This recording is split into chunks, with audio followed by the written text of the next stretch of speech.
তাকে যেন ব্যবস্থা করে না দেয়। আমি এর চেয়ে বেশি কিছু বলতে পারবো না।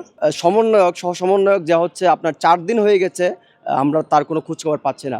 অনেক জায়গায় সমন্বয়কদেরকে গাড়ি চাপা মাধ্যমে হত্যা করার যে চেষ্টা সেটা অব্যাহত আছে। তাদের নিরাপত্তার এই বিষয়ে আমরা এখনো পর্যন্ত কোনো ধরনের পদক্ষেপ নিতে আমরা দেখি নাই। ঢাকা বিশ্ববিদ্যালয়ের যে জায়গা থেকে আন্দোলনের সূত্রপাত হয়েছে সেই জায়গা থেকে সেখানে যারা গুলির হত্যা সব কিছু উপেক্ষা করে যারা ফ্রন্ট লাইনে থেকে যারা আন্দোলন করেছে ওইরকম একজন সহসমন্বয়ক হচ্ছে আমাদের ডিপার্টমেন্টের 21-22 সেশনের খালেদ হাসান।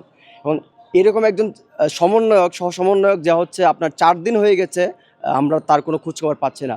রক্তের উপর দাঁড়িয়ে যে সরকার আজকে দায়িত্বে আছে তাদের পক্ষ থেকে আমরা ইতিবাচক কোনো রেসপন্স আমরা পাই নাই, যেটা আমাদেরকে অনেক বেশি হতাশ করছে। তো আমাদের প্রত্যাশা ছিল খালেদকে না পাওয়ার পরে আমরা সরকারের পক্ষ থেকে ইতিবাচক কোনো সাড়া আমরা পাবো।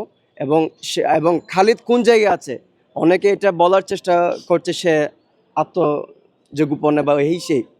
আমাদের যে বক্তব্য সেটা হচ্ছে সে যে জায়গায় থাক, সরকারের দায়িত্ব হচ্ছে সরকারের যে গোয়েন্দা যে বাহিনী ওনাদের দায়িত্ব হচ্ছে খালেদ যে জায়গায় আছে তার যে সন্ধান সেটা যেন সে আমাদেরকে দেয়। আজকে দেখেন যে একজন ছেলে যখন ঢাকা বিশ্ববিদ্যালয়ে আসে বা বাড়ি ছেড়ে যখন একজন ছেলে আসে তার মা বাবার প্রাণটা সবসময় কিন্তু ঢাকায় পড়ে থাকে। সেই জায়গায় খালেদের বাবা আজকে আমাদের সামনে আছেন, একজন ছেলে তারা 4 দিন ধরে পাচ্ছেন না। আমরা যারা সহকর্মী তার সহযোগী আমরা যারা রয়েছি বড় ভাইয়েরা আছি আমরাই অস্থির হয়ে গেছি। এখন সেই জায়গায় তার সন্তান হয়ে তাদের মনের অবস্থাটা কি? যারা আন্দোলনে ছিল ওনাদেরকে গুপ্ত হত্যার মাধ্যমে হত্যা করা হচ্ছে। অনেক জায়গায় সমন্বয়কদেরকে গাড়ি চাপা মাধ্যমে হত্যা করার যে চেষ্টা সেটা অব্যাহত আছে। এর মাঝে আবার খালেদ নিখোঁজ হয়েছে।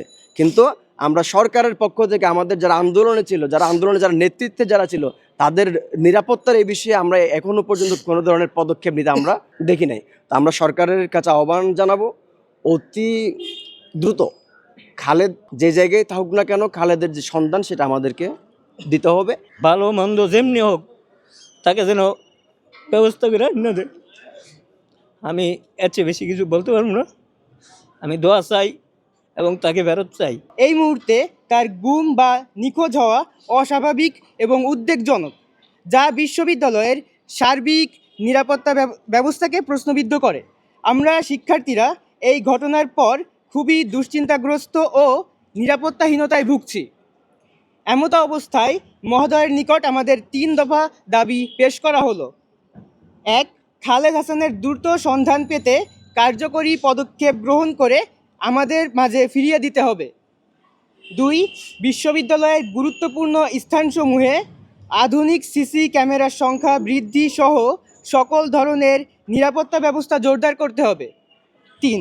বিশ্ববিদ্যালয়ের শিক্ষার্থীদের করণীয় উল্লেখপূর্বক সচেতনতামূলক নোটিশ জারি করতে হবে। হয়তো নিজের সেফটির জন্য বা অন্য কোনো কারণে খালেদ কিছুদিনের জন্য বা 2-1 দিনের জন্য আত্মগোপনে আছেন, কিন্তু পরবর্তীতে আস্তে আস্তে এই ধারণাটা আসলে ভুল প্রমাণিত হতে শুরু করেছে। আজকে 4 দিন হয়ে গেছে, আমরা আমাদের আশানুরূপ এখন সবার কাছ থেকেই রেসপন্স পাচ্ছি বা সবাই এগিয়ে আসার চেষ্টা করতেছেন। আশা করি আমরা এখন পর্যন্ত আইনের উপর আস্থা রাখছি। আশা করি খুব দ্রুতই আমাদের একটা ভালো খবর আমরা শুনতে পারবো খালেদের ব্যাপারে।